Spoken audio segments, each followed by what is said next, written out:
Hello friends, and thank you for serving on this Sunday, November 27th, 2022. I'm going to give you a brief walkthrough of this week's lesson as well as some updated procedures now that we have moved our 3rd through 5th grade classroom upstairs. So let's get started. So in the morning, we start as usual. You should arrive around 9:30 to check in and get your sticker and pray with the children's ministry team in the check-in room. After that, you're going to move into our K through 2 classroom. That is where everyone will begin the lesson. So once you're in there, before the students arrive, if you are in here before then, you can do a few different things. You can lay out center activity choices at tables. You can start playing our YouTube playlist or use one of the VBS music CDs to play some music as the kids enter. Also, I have this later on the next step of the lesson plan, but you could go ahead and do this part too.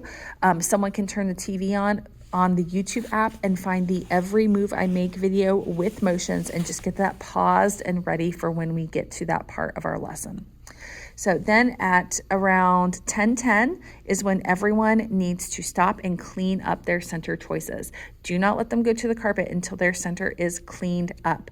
Once they are cleaned up, dismiss the students to the carpet by grade level. We do this so that the youngest and smallest students can be towards the front. So kindergartners towards the front, so forth, all the way back through 5th grade. They're going to do one song, Every Move I Make. While they are already still in that worship area, they're going to go over this month's memory verse. The only thing that is still left to write is the week 4 part where it says Ephesians 3:20 through 21, and the word Ephesians needs to be filled in. So you can grab it off of the wall and bring it to that worship carpet and fill in the word Ephesians before it is time to go into the service. When it is time to go into service, you will be alerted by somebody that is in service when it is time to line up. It is typically around 10:20, but keep an eye on someone either texting you or coming down to the room to let you know when that time comes. So when it is time to go to service, you're going to need a few different things. All the kids quietly and safely in a line. Also, if they are 3rd through 5th grader, they need to go ahead and bring their Bibles and their coats with them. You need to bring the brown paper memory verse that came in the K through 2 classroom, and you'll also need to bring the yellow 3rd through 5th grade classroom bag, which I'm going to show you in just a second. So when you leave the classroom, 3rd through 5th graders bring coats and Bibles, bring the yellow 3rd through 5th grade classroom bag, and the memory verse on the brown paper. All right, so as you are exiting the worship area to go do the memory verse, you're going to exit out this door, which is different than what we've done in the past, but there's a reason for that. So it's just easier because it's right here. We're going to leave the worship area and go straight out, but also because this is where the yellow bag that is for 3rd through 5th graders is located. So it's just an easy grab. Inside of this bag, you will find a clipboard with the attendance. You will also find pens for teachers to use and one extra copy of this week's lesson plan. There are already 2 copies of this week's lesson plan upstairs, but there's an additional one in here. So those are the things you'll find in there. You'll probably also just want to add the keys that Bethany is going to give you this week to be able to unlock the upstairs. And you also need to bring your cell phones. So maybe just throw your cell phones in the bag. So attendance, cell phones, the pens, the keys. Those are the things that you want to have in this bag already. All right, so once you are called down to go do the memory verse, that's going to be the same as usual. You go to the front of the sanctuary, do the memory verse, and then exit down the middle aisle. At this point, kindergarten through 2nd graders will return to the classroom. 3rd through 5th graders will not return to the old classroom. They will take their coats and their Bibles, and they will exit the front doors of the church to walk upstairs to their new classroom. This is their 4th week up there, so they should have some experience with the expectations that they are to stay on the sidewalk. They are not to mess with the gravel that is on the stairs. And if they brought coats, they should have them on their bodies. So that is going to be immediately after the memory verse in the sanctuary. At this point, both groups are going to do the same type of prayers. This month, we are not doing prayer requests. So the purple prayer request books are not going to be used this month. We are focusing on giving praise and thankfulness. So if you are downstairs in the K through 2 room, you are recording that on this pumpkin. So if you are downstairs, you will use a black Sharpie. You want to finish filling this section of the pumpkin before you move on to the next one, and go ahead and label that 2022 as well. Our goal is to fill this pumpkin over the years, so it's going to last at least at least one more year, maybe even two. But we're just every week finding specific things that we are thankful for. If you are upstairs in the 3rd through 5th grade room, you are doing links to make a chain so that beginning next week, we will be moving on to praying for the things that were on the links, remembering those things that we were thankful for. So you'll be working on that chain of links. You will have the links in your teacher box. However, you will have to share a stapler. So that'll be on top of the green and white cart for both the boy side and the girl side to share back and forth.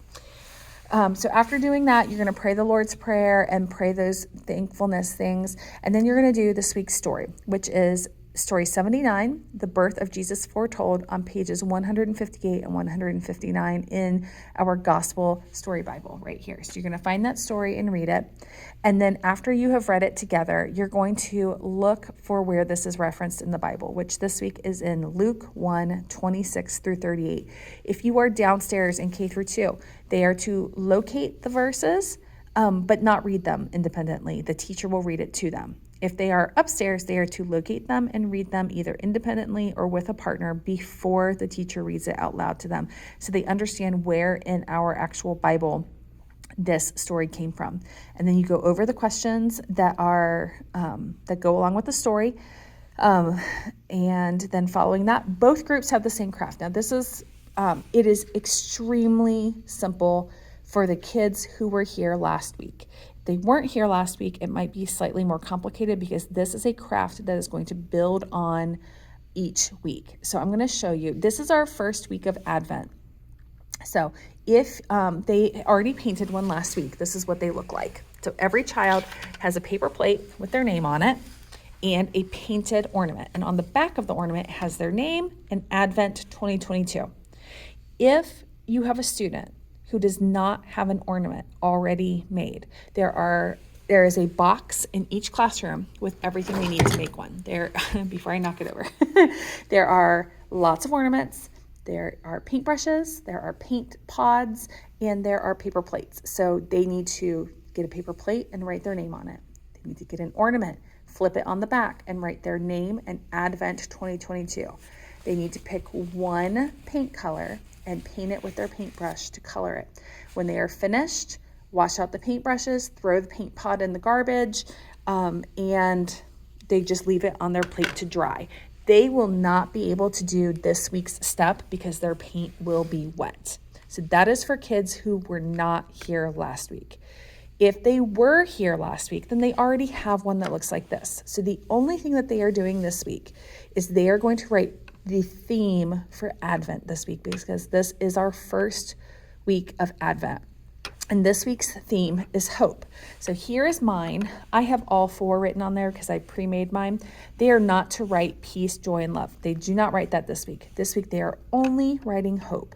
So the only thing that kids who already have an ornament made, the only thing that they are doing is they are taking a black Sharpie, which there's enough for every 2 kids, so they'll have to share with a partner, and they are writing the word hope on their ornament.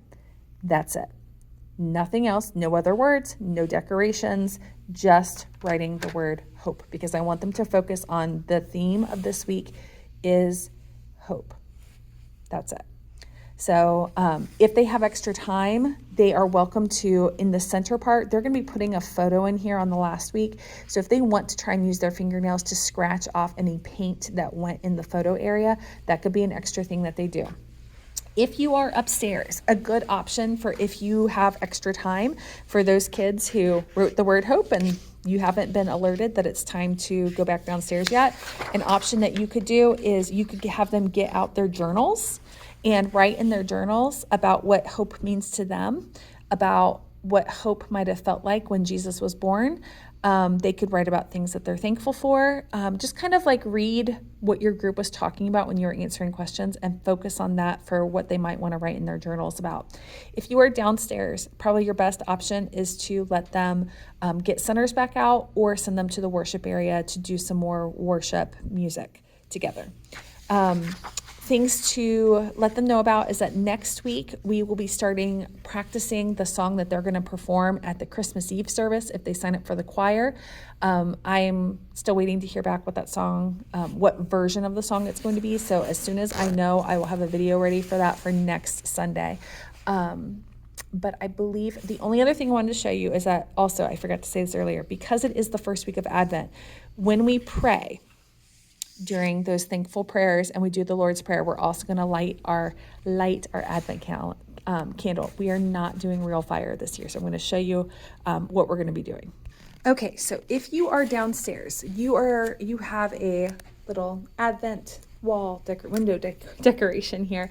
So downstairs, you are going to have them light it by putting some tape on the back of this flame, and they're going to tape that flame up there. So you're just going to take it and I actually went ahead and pre-stuck some tape on there. So you're just gonna, whoops, not drop it on the floor. You're gonna put that on that very first one, and you're gonna light that flame for the first one. And then you also have a card that matches it. And so you're gonna put the card for hope up above it so that they know the theme for each week. I am gonna leave these on the brown wood table at the front of the carpet so that they're already taped and everything, and hopefully the tape is still sticky, but I will leave the tape out too, so if you need to redo it, you can. But that's all you're going to do downstairs. If you are upstairs, you have an Advent wreath, and I have flameless candles that I'm going to add batteries to, and that you just turn on. So upstairs, you will just light that one candle, that one battery powered candle upstairs, and just keep it on that green and white cart in the middle so that both groups can kind of see it. And you can kind of try and do it at the same time. But it doesn't really matter. Maybe this week, actually, you know what, let's let the boys do it this week, and we'll just take turns every other week letting the groups be in charge. So the boys will light that flameless candle this week. But that's what the Advent wreaths look like. I am going to do a quick walk through upstairs for if you're 3rd through 5th. So if you are K through 2, you are done. But if you're 3rd through 5th, I will walk you through upstairs where you can find your materials in just 1 second.